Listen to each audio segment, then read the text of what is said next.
dans le reste de l'actualité, la suite de notre série sur les lignes oubliées. Deuxième arrêt entre Clermont-Ferrand et Montluçon, une ligne suspendue en 2017, un axe de communication qui était pourtant vital pour les Combrailles, comme nous le racontent Fabien Gandillon et Bruno Libertou. Difficile de l'imaginer quand on marche au milieu de ces arbres et de ces broussailles. Mais il y a quelques années, ici, il y avait encore une ligne de chemin de fer, la ligne qui reliait Clermont-Ferrand à Montluçon. Pendant près d'un siècle, elle a irrigué le territoire des Combrailles avant d'être coupée. Et pourtant, elle en a vu passer des marchandises, du métal de l'usine des Ancises au charbon des mines de Saint-Éloi. C'était même sa raison d'être à son ouverture au 19e siècle. Les passagers ont suivi par dizaines de milliers. Henri Métonnier a travaillé ici pendant 26 ans. Il a été l'un des derniers chefs de gare aux Ancises. Alors là, c'était quoi la porte à gauche? La porte à gauche, là, c'était l'entrée de la salle d'attente. Il y avait beaucoup de transport marchandises par rapport avec l'usine Aubert et Duval. Et puis il y avait les voyageurs, donc il y avait 3 autorails dans chaque sens. 2 navettes le matin, 2 navettes l'après-midi et 2 navettes le soir.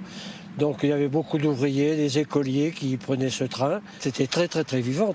On a été jusqu'à 5 personnes ici, là. Et puis j'ai fini tout seul. Quand la ligne a été suspendue en 2007, élus et habitants se sont battus pour la garder. Michel Girard était à l'époque maire de Saint-Gervais d'Auvergne. Il était à la gare ce jour-là. Et là, ici, donc, le train qui s'était arrêté, il a été arrêté pendant un quart d'heure pour montrer notre mécontentement. Mais ce n'était pas suffisant, bien sûr. Aujourd'hui, la gare fait peine à voir. Le bâtiment se dégrade, la marquise prend l'eau. Entre les quais, la nature a repris ses droits et par endroits, c'est même la forêt qui a recouvert la ligne. Elle n'est pas fermée, elle n'est que suspendue. Suspendue, ça veut dire qu'elle peut réouvrir. Ça veut dire que si on trouve l'argent, on peut rénover cette voie ferrée. Eh bien non, pas du tout. Hein. Au contraire, elle est abandonnée, carrément abandonnée. Et c'est ce que nos habitants ne comprennent pas. À 20 km de là, à Saint-Éloi-les-Mines, la gare a même disparu du paysage. Et donc cette gare, elle a été détruite il y a longtemps? Alors la gare a été détruite en fin d'année 2022, au mois de décembre, donc c'est tout récent. Hein. Plus de gare, mais des projets. Ici, les élus envisagent de reconvertir la ligne.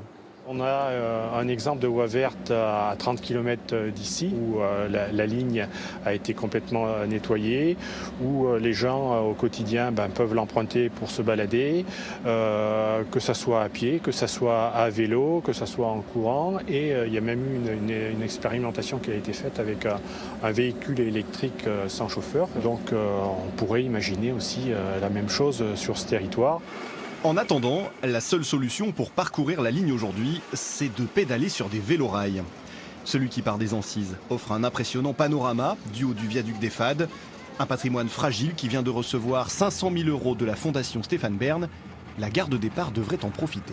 Puis une fois que le tour du vélorail est fait jusqu'au viaduc, il faut que les gens puissent bénéficier de conseils touristiques, donc de l'accueil, des informations, des produits, pourquoi pas.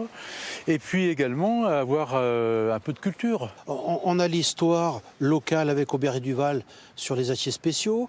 On a la gare qui est là, juste à côté, où justement le rail servait pour amener des wagons, pour amener de la ferraille. On a l'histoire du viaduc à côté qui a été construit aussi en métal. Vous voyez, c'est tout un ensemble et on y tient beaucoup. En choisissant de reconvertir cette ligne avec des projets comme le vélorail ou encore la voie verte, les élus savent qu'ils repoussent encore un peu plus l'espoir de revoir des trains de passagers ou des trains de marchandises sur ces rails.